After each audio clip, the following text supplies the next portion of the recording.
3 évvel ezelőtt voltam először vendég ennek a fesztiválnak, és azóta én játszom a szignálját, a híres Szól a Kakasmár című haszid magyar népdalt, és azt hiszem, ez egy nagyon fontos pontja az életemnek, minden augusztus végén a Zsidó Nyári Fesztiválon fellépni és meglepni a közönséget valami érdekes programmal.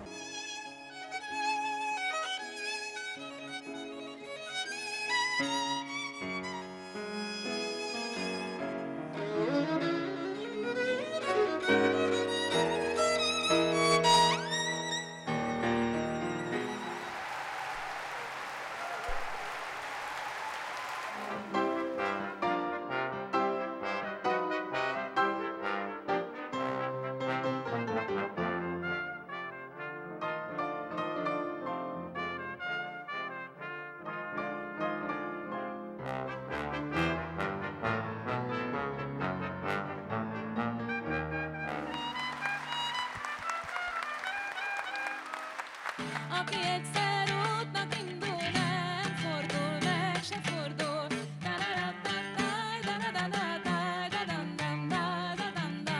Visszalábam nem fogy az út, merre menjek, nem fogy az út. Amit én különösen szeretek, ugye van egy ihletettsége, van egy emelkedettsége a helynek, de hogy az emberek, akik belépnek ide, valahogy szerintem őket is ez az atmoszféra így beszippantja, és hogy például úgy az én koncertjémen nagyon sokszor éneklek együtt az emberekkel, így jönnek, tehát hogy azért vagyunk itt, hogy együtt legyünk, és ez nagyon érződik a helyen.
A zene ereje, ami összeköt bennünket, óriási.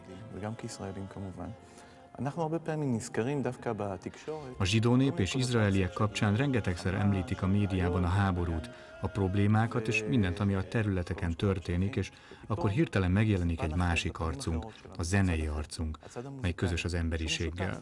Zsidó, keresztény, muszlim, mindegy.